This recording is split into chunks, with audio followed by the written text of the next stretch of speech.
evening. Welcome to the Big Story. I'm Regina Lay. I'm Gretchen Ho. And I'm Sean Yao. Tonight's Big Stories. Senator Bato de la Rosa now admits former President Duterte's Senate testimony is incriminating and could be used against him since he was speaking under oath.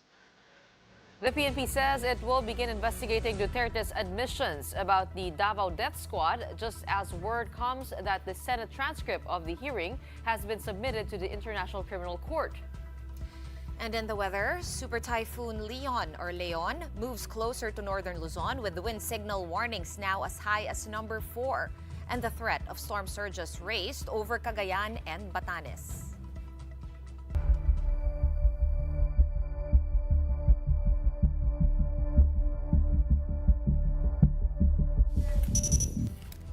It's been 2 days since he appeared in Senate, and still the implications of Rodrigo Duterte's testimony remain unclear. Will his admission that there is a death squad stand up in court? Even his staunchest ally, Senator Bato de la Rosa, now admits what he said was pretty incriminating. And so does former Senator Sonny Trillanes, who says the transcript of that hearing has now been transmitted to the International Criminal Court. Man Los Baños has the big story tonight. At this point, Senator Bato de la Rosa says he's no longer worried about the International Criminal Court's investigation into the Duterte drug war. Wala na yung uri-uri na yan. Wala na yung uri-uri na yan. Sige, kung andyan kayo, go ahead. Go ahead. Wala nang uri-uri yan. Ano? Sige. Pag mag-uri-uri ka, ikaw lang ang talo. Basta the fact remains that they don't have jurisdiction over the Philippines right now. As far as he's concerned, the ICC has no jurisdiction over our country. Just like his former boss, Senator De La Rosa had no regrets about his participation in the drug war on drugs, even in the face of testimonies of mass extrajudicial killings and an alleged reward system among law enforcers. What if he gets invited again to another hearing of the Senate Blue Ribbon Subcommittee? De La Rosa is more than willing to participate, standing by his belief there is no conflict of interest here. Sabi nila, walang delikadisa. Mas mawawalan ako ng delikadisa kung hahayaan ko yung kasinungalingan ang mangingibabaw sa mga pangyayaring ito. Kailangang lumabas ang katotohanan. Meantime, De La Rosa's nemesis, former Senator Antonio Sonny Trillanes, says the transcript of the Senate hearing on the drug war was today transmitted to the ICC. He also said the pertinent Quadcom transcripts were also transmitted early on and all were duly received. This would have included Duterte's admission that there is a Davao death squad and that he ordered law enforcers to encourage drug suspects to fight back so police can shoot them down. These remarks, according to Trillanes, will be useful once the case is already on trial. As usual, De La Rosa is brushing off Trillanes, including the part where Duterte admitted to the death squad. President Duterte has been president for 6 years. You see what you get. Kung sino siya. So it's up for you to decipher kung siya nagbibiro o totoo yung sinasabi niya. Basta lahat ng sinasabi niya, puro mga extremes, puro superlatives, puro mga hyperbole, lahat yan, puro yan panakot sa kriminal. Then file cases in court against him. But De La Rosa does now admit that Duterte may have said things that could be used against him in a legal forum. Pwede yan, pwedeng magamit yan against him. Lalo-lalo na, under oath siya, di ba? Nagsalita siya doon. Depende na sa kanya, how is he going to defend himself? For now, the Blue Ribbon Subcommittee has no plans yet of inviting the ex-president back to its inquiry. According to presiding Subcommittee Chairman Coco Pimentel, they would like to hear next from those who were not at Monday's hearing, like former PCSO General Manager Regina Garma and former NAPOLCOM Commissioner Edelberto Leonardo. Reporting for News 5, Mean Los Baños, we are One News. If the Senate is not keen on inviting Duterte to further hearings, the PNP for one is. PNP Chief General Romel Marbil has ordered a quote-unquote extraction of data on unsolved cases reportedly related to the death squad, including those that were mentioned during the hearings. The PNP is now also investigating whether any police officers were involved in this alleged death squad. May mga sinasabi siya ng una, kiniklaim niya na may death squad, then later on binawi rin po niya, but this will not stop the PNP from pursuing and investigating this case po. And he mentioned some names at tinutuko po niya yung ibang mga pulis po, then that will be used as lead and basis of the PNP to conduct further investigation po. One of the more shocking things Duterte said at the hearing was that he ordered police to encourage suspects to fight back, to draw their guns so the police can kill them. The PNP denounced this. It's not just a violation ng rules of engagement. This is a clear violation po ng ating constitution. Now we have to accord due process. Anyone should not be deprived of life, liberty without due process po. The spotlight at the hearing was also on Senator Coco Pimentel, chair of the Blue Ribbon Subcommittee and also the minority leader, and who now joins us on The Big Story. Good evening, Senator. Good to see you. Hi, good evening, Gretchen, Sean, and Regina, and to all of our viewers. Magandang gabi po sa inyong lahat. Good evening, Senator. Thanks for being with us. First, I want to give you a chance to address some of the criticism that's come up about your handling of the hearing. People are saying that you lost control. Carlos Conde of Human Rights Watch told us that he felt that Duterte had hijacked the hearing, and also former Senator Ping Lacson tweeted that the upper chamber was invaded by Duterte. What do you think? And yet they are happy that they have lots of material. Diba? So actually, I will just follow the advice of Dr. Willie Ong. Sabi niya, masyado niyang sineryoso yung mga bashing sa kanya, kaya siya nagka-cancer. So, wag na lang natin seryosohin yan. Kasi nga, as chairman, my mission was to be in the middle. Just to bring out the evidence and to receive the evidence and to hear the witnesses. Wala naman akong plano makipagdebate kung tama o mali ang opinion ng witness. So, mabuti na yan. Let's just put everything on record. And then these people who are criticizing me are at the same time very happy that they have lots of material available. Who made that possible? Sagutin nga nila. Anyway, I'll go back to the advice of Doc Willie Ong. Wag nang patulan ang mga bashers, ang mga negative comments. Gawin lang natin yung trabaho natin ng tama. Curious lang ako, Senator Coco, before the hearing, medyo short notice rin, you guys were convened kind of suddenly. You just had a few days to prepare. Going into the hearing, did you have a strategy? Parang, ito yung gagawin ko, nasunod ba yun? Or parang, what was going through your mind? Ano yung initial plan mo going into one day's hearing? Yes, just to be a neutral chairman nga and then to receive the evidence. But then, ito yung plano ko talaga. Because sabi ko nga, this is a blue ribbon hearing. So dapat, this is about, the allegation is, someone in government made some questionable actions or decisions. Ayun tawag nga na malfeasance, misfeasance, and nonfeasance. Kaya ang aking plano sana, uunahin namin pakinggan yung mga victim families.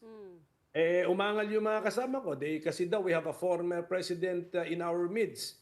Pakinggan daw muna yung opening statement. So ang compromise na lang namin, sige okay, dahil sa former president na ang witness namin right before us, sabi ko sige okay, pakinggan yung opening statement niya, but ang compromise namin, after him, we will hear the victim families. Yun naman ang nangyari. Yun naman ang natupad. So yun lang yung strategy ko na hindi natupad kasi nga ang gusto ko sana victim families and then former President Duterte. Nagkabaliktad. Former President Duterte and then victim families. Senator, don't you think the other senators could have pressed more on the statements that the former president was making, particularly on, for example, the Davao Death Squad, on payments course through mooking for one, and to focus on what the committee was investigating on, because it turned the other way around, that the resource person was the one asking questions to the senators. And you don't see that all the time. That's why meron po nagsasabi na napunta yung control sa former president and he was acting like he was still boss in this hearing. Well, okay lang yun. I mean, it will be more natural yung kanyang testimony and it's all recorded. And actually, for example, tinanong niya si Bato. Si Bato naman sumagot. So who are we? Who are we to stop Senator Bato from answering? Pero yung tinanong ni President Duterte yung si Colonel Grijaldo, hindi ko naman pinasagot na si Colonel Grijaldo. Sinabi ko tapos na po yun, sir. Nasagot na po ni Colonel Grijaldo yun. So ganun naman. So we were still in control of the hearing. Except that we really have a unique personality appearing before us. And ang attitude ko naman ganito eh. Okay. This is a person who has served as president. So siya rin yung nag-implement ng war on drugs. So therefore, siguro marami rin tayong pwedeng matutunan, makuha o maririnig galing sa taong ito na who held the highest post in the land. So that was my attitude. So I let him speak, no? So and then we request actually yung it's just the cursing na medyo na medyo hindi natin na control, although Senator Risa pointed this out and I requested him to try to minimize or eliminate it. Talagang hindi kaya. I mean, it's really his way of speaking. So, ito siguro para malaman din pala ninyo because I'm sure marami tayong mga viewers doon na akala nila na kasi nakita nila sa House hearing yung gaano kabilis yung mag-contempt. Di ba? The subcommittee has no power to cite anybody in contempt. Ha? So, and we would not have done it anyway. But anyway, kung may power to cite wala kami power to cite in contempt. That's in our rules. So the power of the subcommittee is actually to, if there is an unruly person right before you, and then you can no longer hold the hearing because of this unruly person, siguro the power of the subcommittee is to exclude, send out that person who is now disrupting the proceedings. Yung mga curse words, and then if we send him away, then wala na tayong testigo, di ba? So tama rin naman si President Duterte, sabi niya, you invited me here. Actually, he was also invited. So pakinggan natin yung taong inimbita natin. Yeah. Senator, speaking of citing in contempt, we had Senator Bato de la Rosa here on the show last night. I'm just going to play a short soundbite for you to listen to and react. If I could just roll that soundbite of Senator Bato. As I have said, yung Davao Death Squad creation ng media yan doon sa Davao. May namamatay. Pero yung Death Squad na sabi mo, inorganize talaga yan at organized. I don't think so. But the former President Duterte also pointed to you during the hearing. Sabi niya at one point, ikaw, death squad ka din. Joke. Sabi niya, joke. Senator, he was under oath when he said that. Kasi So what? Bakit? Kung under oath siya, din na i-contempt nila. Okay, so his last line was, kung under oath siya, di in contempt nila, meaning you the Senate, and Alam nyo, I am the chairman of the subcommittee. Siyempre, mas pinag-aralan ko na yung rules namin. So, Senator Right. Bato is just operating under general rules. But Section 20 of our rules, yun yung, actually, Section 20 was quoted in the letter of the Blue Ribbon chairman to me. Ang sabi ng Section 20, you just ask your researchers to look at Section 20 of our Senate rules. And very, very clear po doon. At it's the opening paragraph of the letter of Senator Pia Cayetano to me for forming the subcommittee. Yeah. It's very, very clear doon, except the power to cite in contempt under Section 18 of our rules. Right. So, Senator, I understand that part, that you can't cite him in contempt, but the question is, what do we make of that when they say it's a joke? His testimony is a joke, given he was under oath. And we were trying to find out, everyone was trying to find out, is there a Davao Death Squad? That is the question at the heart of it, right? When we write the committee report, will we treat it as a joke? Yun ang tanong. Yun ang tanong. But Just wait for the committee report. It's too early. I think it's also unfair that after just one hearing, we will already decide, and we will already make up our minds. It's too early. I mean, we should have one or two more hearings, and then we can now form our opinion.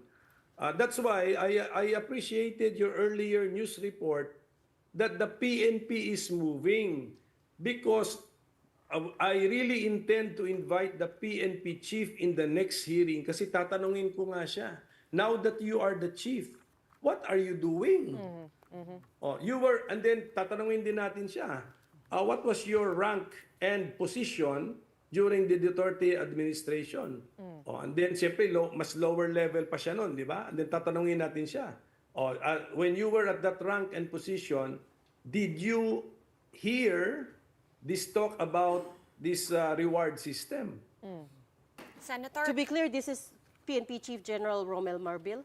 You Correct. want- The current chief now, yes, Okay, Marbil. okay. Yeah, yeah. Okay, thank you. I really intend to invite him sa next meeting. Okay, But thank you. I saw your news report na kumikilos na rin pala sila. So that's very good. Okay. okay. Senator Coco, one of the things that wasn't answered, this is just an addition to what Regina was saying earlier. Yun nga, parang the former president seemed to have several definitions as to what the death squad was, di ba? At alam na natin yan, no? At some point, tinuro niya yung dating PNP chief. At some point, yung gangsters daw. And you have also said that he will not be invited because there is no need for him to be at the succeeding hearings. I guess first question, Senator, may idea na ba tayo kung kailan yung next hearing? And second, how do we plan to answer these questions without the attendance of the former president? And to confirm what he said, kung alin ba talaga dun yung tama or all or none? Alam mo, it's illogical to get all of our information from one person. We have to do some investigating ourselves, hindi ba? Kasi, sir, ano ba, A, B or C? Yan, gagawin na lang niya, dadagdagan niya D, E, or F just to confuse everybody. It's illogical to just keep on returning to one person and then and number one, force him to admit something, and then he is so wise that he will not admit it, therefore nothing will happen. So we have to do the investigation ourselves. That's why I will Senate yan. The Senate has to do its own thing, but of course we have the law enforcement agencies. The past 10 years, anong ginawa ninyo?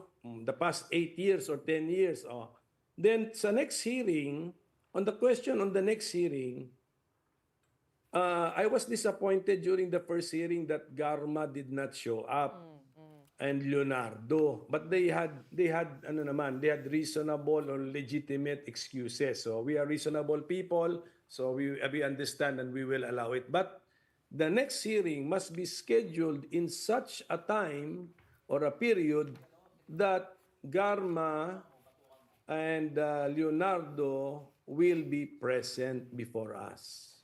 Apart from the two policemen that you were talking about, are you also planning to look into the other definitions of a Davao Death Squad espoused by the President? Kung yung mga mayayaman daw sa Davao ang nagpopondo nito, at yung mga gangsters. I mean, how do you investigate that? How do you find resource persons with that? That's a good question for investigators. How do you investigate that? Do you even investigate that? Or swertihan that there is a whistleblower or some witness will volunteer some information. Sometimes swertihan din yan.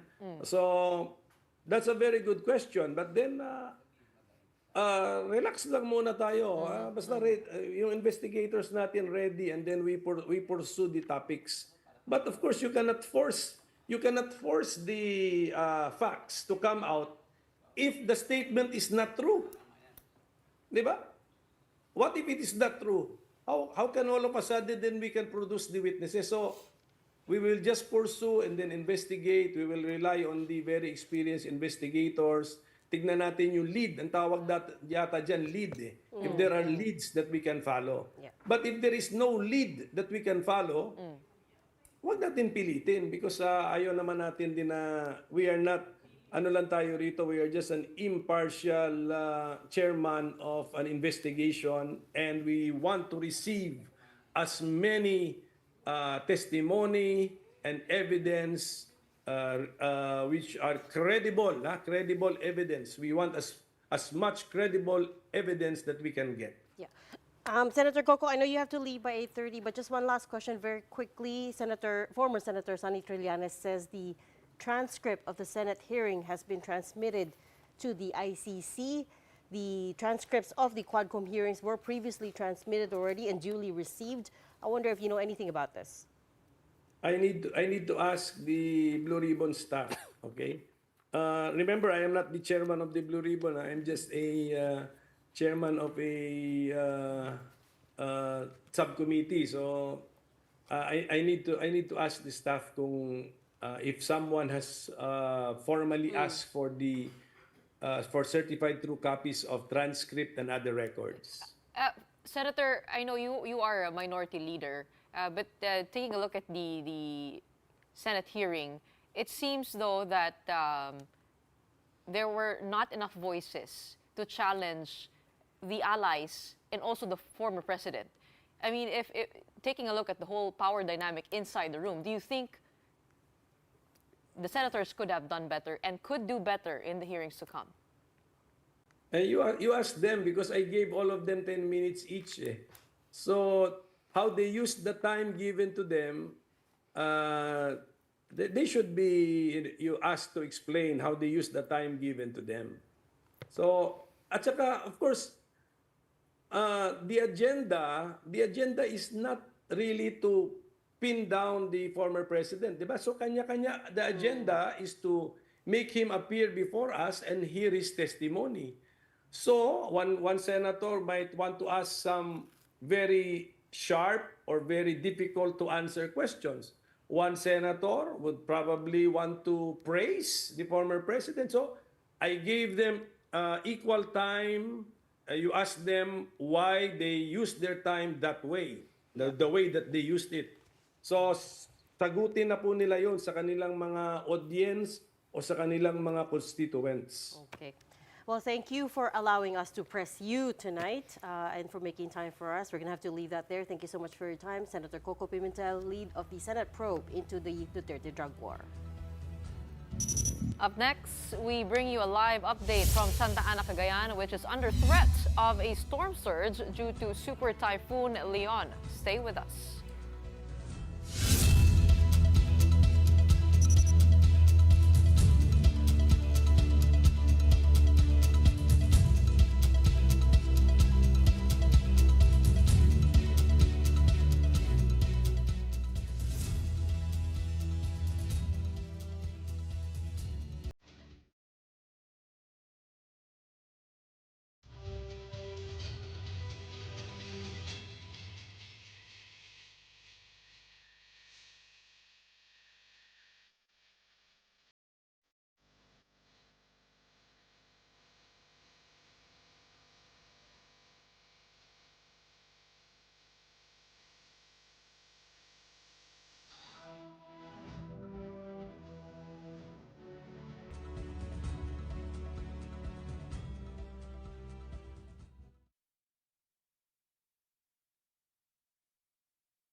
Welcome back. You're still watching the big story here on One News.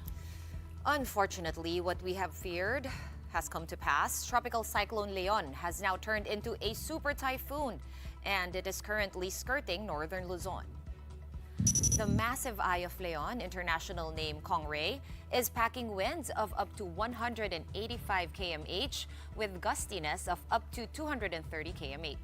It is far from land for now, but its circulation is already affecting the Luzon mainland. The Eye of Leon is moving towards the Batanes Islands, which has been placed under wind signal warning number 4. Signal number 3 is up over the eastern portion of the Babuyan Islands and the northeastern portion of mainland Cagayan.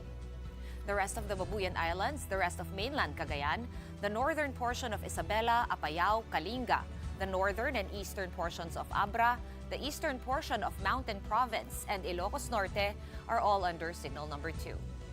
The rest of Isabela, Quirino, Nueva Vizcaya, the rest of Mountain Province, Ifugao, Benguet, the rest of Abra, Ilocos Sur, La Union, Pangasinan, Nueva Ecija, Aurora, and the northeastern portion of Tarlac are all under signal number 1. Super Typhoon Leon is forecast to move towards Taiwan in the coming days. One province that's affected by Super Typhoon Leon's inner circulation is Cagayan. In every cyclone, places that are closest to the eye bear the brunt of the devastating wind and rain from the storm. News 5's Brian Basa is over at Santa Ana, Cagayan to give us an update from the ground. Magandang gabi sa'yo, Brian. Unang-una, kamusta ang mga kababayan nating Cagayanon at gaano kalakas ang ulan dyan? Gretchen, alam nyo, lalong gumagabi, ladies. Good evening to you. Lalong gumagabi, pero lalong lumalakas ang ihip ng hangin. You see behind me, I don't know if you see it, it's nighttime, you know. The rain has let up behind me a bit, but the wind continues to howl, and it's actually trying to push me off the ladder I'm standing on. You know, earlier today made no difference kasi tonight is pitch black, so it's kind of dangerous to go out. Pero kahit kanina na maliwanag, ramdam pa rin at kita ang lakas ng Super Typhoon Leon. You see it in the violently swaying trees. You see it in the waves in the sea, the crashing waves. You see it in the swelling rivers. Ramdam din yan sa ating mga kababayan, yung mga residente ritong kinakabahan. No, that's despite years of weathering different kinds of storms. Kinakabahan sila kung ano ang kahihinatnan ng bayang ito. No? And essentially, that is Santa Ana Town for you. At this hour, at this time, amid the impact of Super Typhoon Leon as it continues to barrel through the north. As you said, signal number 3 is up in the area, so authorities and residents alike are not letting their guard down. Ladies. Is it more of a wind or a rain situation over there? Because as we know, typhoon signal numbers are measured by wind speeds, not necessarily by how much rain ang dala ng bagyo. In terms of wind, we can see, don't worry, even if it's nighttime, we can see how strong the leaves are moving behind you, Brian. But how is the rain situation? Okay. As of now, medyo umaambon naman na, Sean, if I heard it correctly, Sean. So medyo umaambon na lang ngayon, pero minsan kasi pabago-bago ang dami ng ulan. Parang yung hangin, minsan medyo pabuga-buga, tas biglang magkakaroon ng isang malaking push, like a violent push of some sort. So as of now, medyo nag-let up ng konti ang ulan. That's why thankfully we got to set up our live report nicely here in Santa Ana. But let's see, because again, the storm is inching closer to Bataan. So we're hopefully, and the residents here are expecting that the rains won't be as heavy as it was earlier. Back to you. Batanes siguro yung ano, yung... I think you meant Batanes. Pero Batanes. Sorry. I don't blame you. Sorry, I can yes. hear. minsan I kasi. can now hear how strong the wind is. I think your mic is picking up some of the gusts. The strong pushes, not just for everyone's knowledge, the strong pushes, that's what we call the gustiness. So that's now going up to 230 kilometers per hour. Right, this is Reg. I was just wondering, kamusta yung evacuation protocol over there? We're not expecting this super typhoon to make landfall, and it's expected to make landfall in Taiwan actually. But still, what are the preparations like over there? Hi, Reg. Okay, so as early as yesterday, so bago pa magpaulan at maghampas ng hangin ng Super Typhoon Leon, the authorities already worked double time in encouraging residents here in Santa Ana to evacuate. Because they are well aware of what's going to happen once the storm arrives. So ang ginawa nila as of right now, forced evacuation ang status in all 8 coastal barangays. These are the communities living malapit sa dagat. So lahat yan, dapat ang expectation, lahat wala nang matitira dyan, dapat nasa evacuation center na. Meanwhile, the other barangays, there are 8 barangays na nakasituate naman sa land. Preemptive ang term nila ha, although again, we cannot really say preemptive if we are to be strict about the term because the storm has already arrived.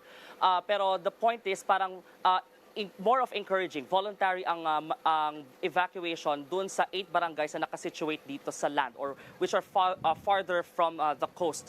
Tapos, per barangay ang evacuation. So each barangay has its own center or temporary shelter where residents can move.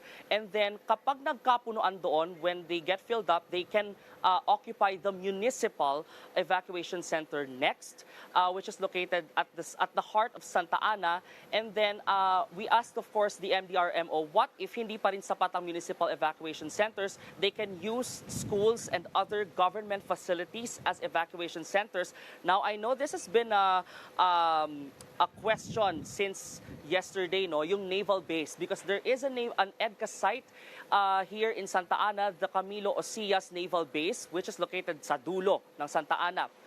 Now, I know there's an order by President Marcos to use EDCA sites as evacuation centers during times of calamities, but the MDRRMO finds this particular naval base risky for evacuees to stay in. Why? Kasi malapit daw sa dagat, and given that warning by Pagasa, the storm surge warning, medyo risky raw na papuntay mo evacuees doon, tapos ang tubig tumataas.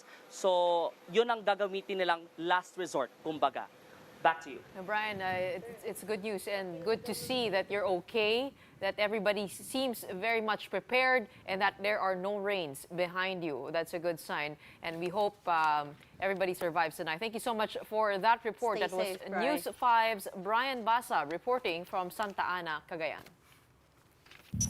Another quick break, but right after that, is nuclear power the answer to the Philippines' energy crisis? We'll be speaking to DOE Director Patrick Aquino about the risks and opportunities of nuclear when the big story returns. Keep it here on One News.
Welcome back. You're still watching the big story here on One News.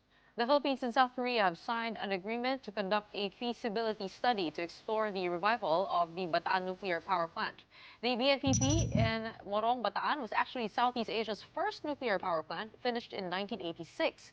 It was commissioned by the late President Ferdinand Marcos Sr., but it was never operated, not even fired up. Nearly 40 years later, support is growing for nuclear energy around the world amid the growing threat of climate change and continually rising energy costs. The Marcos Jr. administration has set energy security as a high priority, and nuclear energy is expected to be part of a mix alongside renewables that will help wean the country off coal.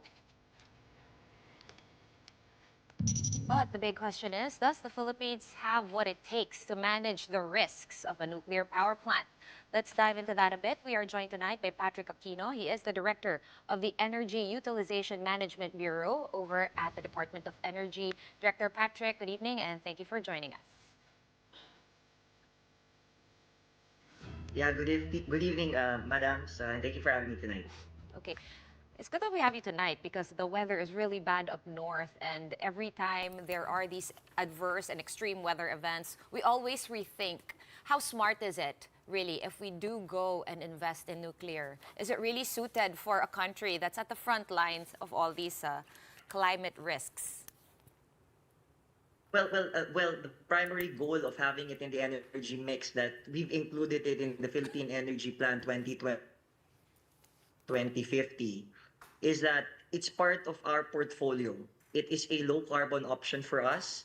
You do know that with the threats of climate change, the key pillar is really to increase the share of renewable energy. But there's still going to be a portion of our energy requirements that we need to transition towards. And what the Department of Energy is saying and what we're communicating to the public is that it's time to revisit nuclear energy in terms of emission. It's a zero emission proposition. And yes, when it comes to concerns about risks, you do know that Japan, for example, also similarly situated with the Philippines, have operating nuclear power plants. And they're able to do it in a safe, secure manner. I know some people still recall what happened in Fukushima in 2011, but there have been technological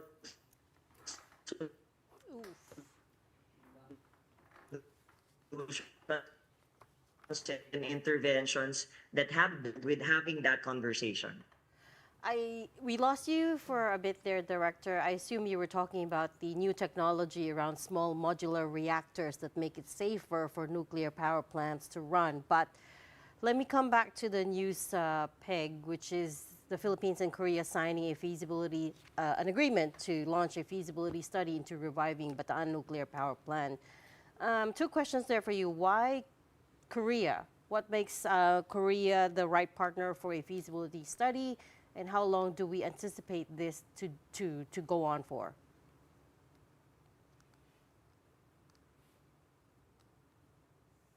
Director. The results of the study 2025, it will run through July 2025. So we'll be receiving the results in July 2025 next year. Why Korea? Korea offered us at no cost. It's at no cost to us. There's also no commitment.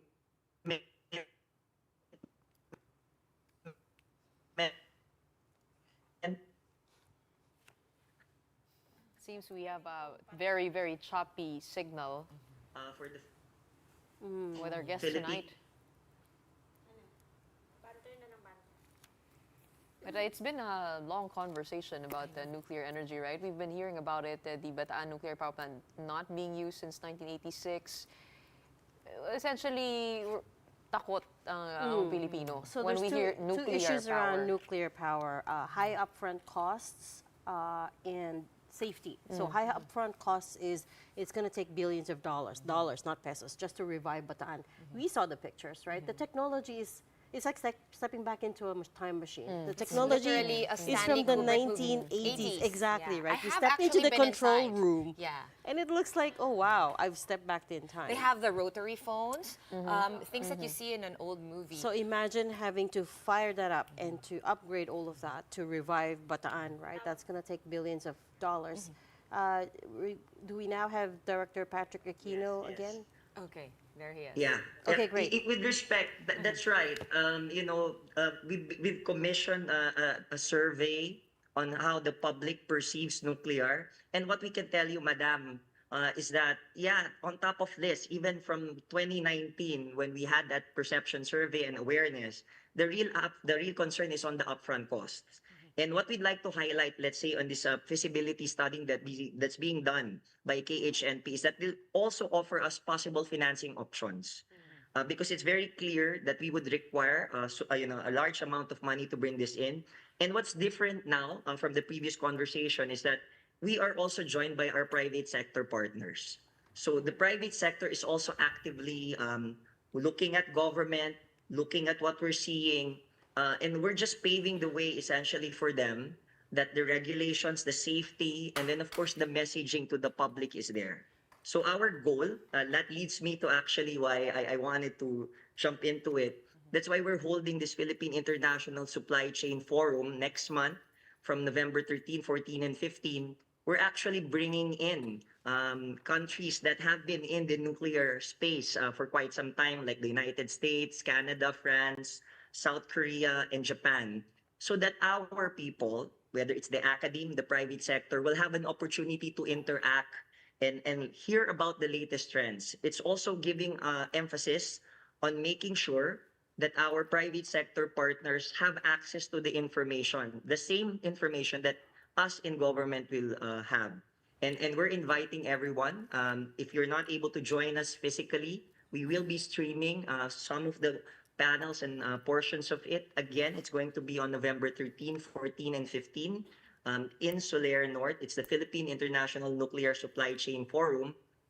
We're very much open to have you, so you get to see all of these latest developments, and be open about why nuclear might be part of a sustainable option for our country. Director, it seems that we are still in the introductory phase of embracing nuclear energy, but the president has made it a priority to reduce dependence on fossil fuel. Could you give us the exact breakdown now of how much energy we get from fossil fuels, from renewable energy, just for us to understand what percentage of the pie does each take? So in terms of the percentage of the pie right now, the biggest portion is still on conventional sources like coal. Renewable energy, in terms of the generation mix, it's already up to 30%. But our goal is by the end of the decade, by 2030, it's higher than 35%. The longer term goal is to make renewable energy at least 50% of our generation mix or higher. So that leaves you a balance of the remaining 50 or 49% for 2050 and beyond. And that's where we're looking at the possible role of nuclear. In fact, in the plan through 2023 to 2050, nuclear will just take a share of anywhere from 7 to at most 10%. So it's really going to still be a balanced mix that we have. So to repeat right now, the biggest share still in terms of power generation mix is still coal. It's roughly almost still half. Renewable energy is now around 30%. That's why we're increasing it to at least 35% again before the decade is over, and at least 50% by 2050, or more than 50% by 2050 and beyond. Pag renewable, ibig sabihin kasama dyan yung solar, yung wind, offshore wind, tama ba? And geothermal? Tama. For renewable, we're referring to biomass, solar, wind, geothermal, hydro, ocean. So they call it the big show actually if you do the acronym. So it includes everything that I've just mentioned. Okay, Director, the last time we spoke to the DOE, it was summer, it was really hot, and we were always going on red alert. We understand what you're trying to do long term, but for this coming summer, now we're not thinking about it because it's kind of windy, it's kind of cool outside, so it's at the back of our mind, but it's just a few months away. What is the energy space looking at in terms of supply for the upcoming summer months? You know, there's a lot of developments to the credit of the current administration, of course, the push. There are improvements. We do have a better positioned grid transmission requirements. There are projects on grid strengthening that came in, whether here in Luzon, Hermosa, and San Jose. 500 kV was commissioned earlier, a couple of months back. Phases 1 and 2 of Cebu Negros for the Visayas and Cebu Bohol transmission was also commissioned. And we also now have the Mindanao Visayas interconnection project, allowing for the sharing of power between Mindanao and Visayas to up to 450 megawatts. So in terms of what we're seeing, from the now until the end of the year, we're not expecting any grid alerts. Outside of the weather disturbances, of course, you are aware that if there's like a typhoon that affects some of the transmission assets, as well as the distribution utilities and our electric cooperatives. But from the forecast that we've been seeing, you know, we're in pretty good shape for 2025 so far. That's good to hear. So we agree that there are two big issues with nuclear, right? So high upfront costs and safety. The first part you addressed, but what about the safety bit? So Bataan Nuclear Power Plant sits on the coast above sea level, so that's good, but it's also quite near several volcanoes. Chief of them, Mount Pinatubo, which is, if I recall correctly, only about 57 kilometers from the Bataan Nuclear Power Plant. That is not something that can be changed. So what are we doing to mitigate those risks? Okay. What's good for us is that with respect, let's say, just taking the case of Pinatubo. Pinatubo erupted when the BNPP is already constructed. And structurally, at least from the studies that were done in 2007 and then again in 2016, it had minimal effect into the structural integrity of the Bataan nuclear power plant itself. Now we take on the concern with respect to what happened in Fukushima, wherein the water seeped into the backup generator. That's why it was not unable to safely cool down the systems, leading to the meltdown. Fortunately for us, the location, elevation from sea level of BNPP is higher than in Fukushima. So even at the worst case scenario of a movement in the Manila Trench and a possible tsunami, it will not reach the foot of the facility of BNPP. Now, the other thing that you mentioned that we'd like to disabuse that concern of our public is that there's a volcano that's dormant that's nearby. We've been communicating to the public, and our scientists or geologists will back this up. When it was constructed, the risk was assessed, and in terms of the age, Mount Natib is the one that you're referring to that's closest to BNPP. The last eruption, if you look at the geological history, that there's even a more recent volcano that erupted nearer to Metro Manila than, and we're not even concerned about it, older or younger than Mount Natib.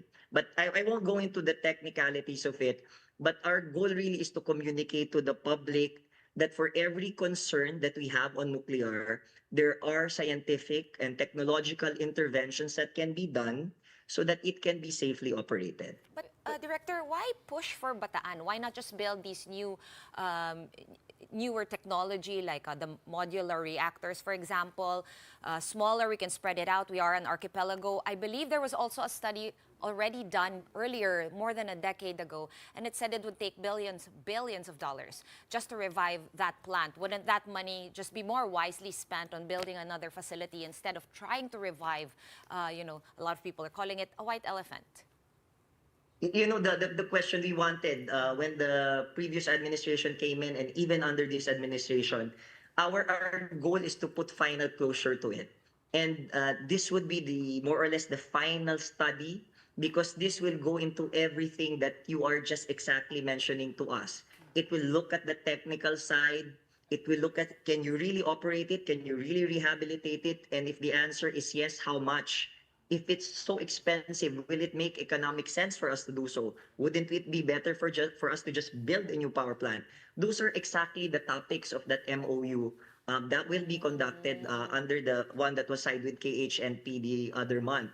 That's why we are getting it. And the beauty of that particular feasibility study that will start in January and will get the results in July next year is that we have no commitment. If they say, yeah, you can operate it, this is how much it's going to cost, or hey, you might not be able to operate it, build a new one, this is what's going to cost.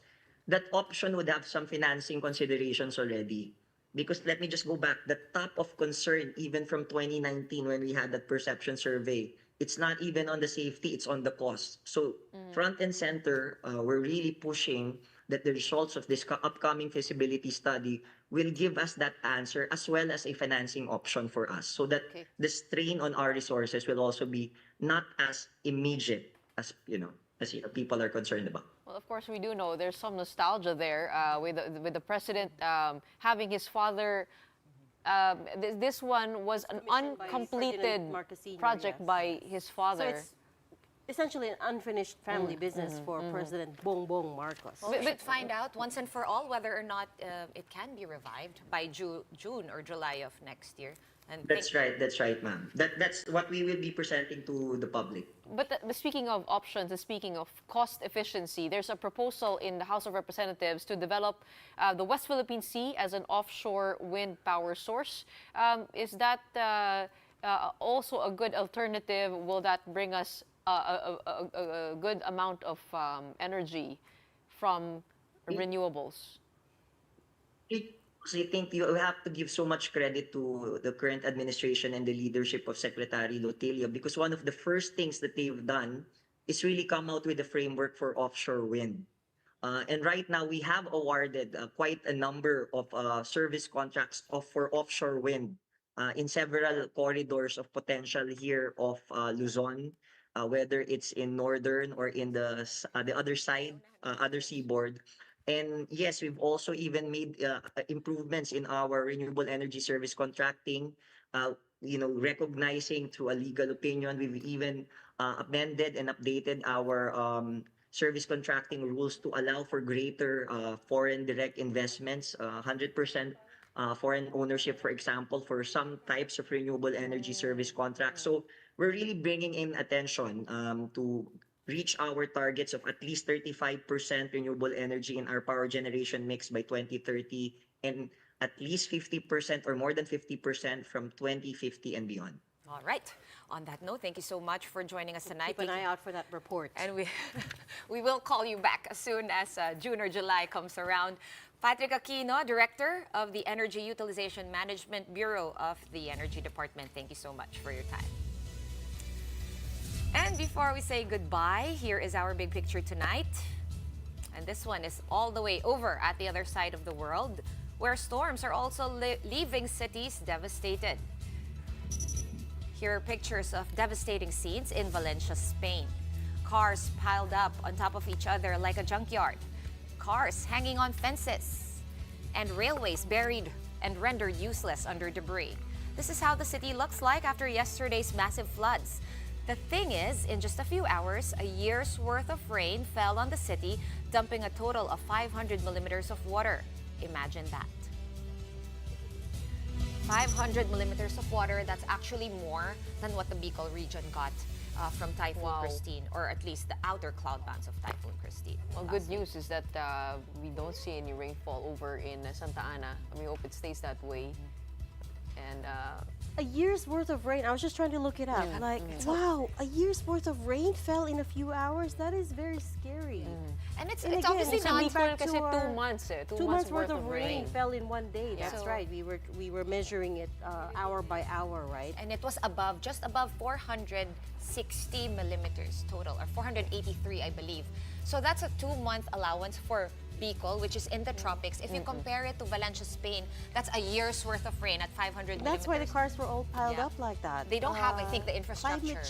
Climate change. This is what they say about extreme weather disturbances becoming more frequent, right? And circling back to our talk with DOE Director Patrick Aquino about the urgent need to ensure energy security, because I mean, this is the new normal now. We're not going to see fewer rains. We're not going to see less rainfall And from secure here on. energy, enough energy supply that is not damaging to the environment, because that's Yeah. That's going to one thing, exacerbate yeah. the Yeah, problem. exactly. There's also talk It's a hard online about, decision.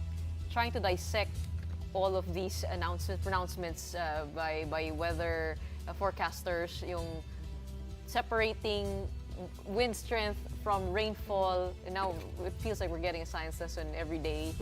And yun nga kung bakit mahalaga that you understand kahit malayo pa yung bagyo, what it could bring. That even if it's, just the wind strength is low, quality Yes. signal number 1, it could still bring a bring lot you of rainfall. a lot of rainfall. Like what happened over with Tropical Storm Christine. I'm pretty Correct. sure our meteorologists right now all over the world are thinking of ways to redefine, because we hear signal number 4, we understand malakas yun, pero hangin lang yun eh. It doesn't guarantee yung maraming ulan or It doesn't mahina. also tell you anything about storm surges if you're living by Exactly. the coast. But right? what I do understand is 1 year's worth of rain pouring down on a single day, or 2 months worth of rain that's pouring down on a abnormal. single day. So that's very much That's easy to incredible. understand. That's devastating. So Yeah. before we say goodbye and end the show, again, prayers to everybody up there in northern Luzon. Our prayers are with you tonight, and that's it for us here at The Big Story. We are One News, all sides, all the time. Thanks for tuning in. Have a good night.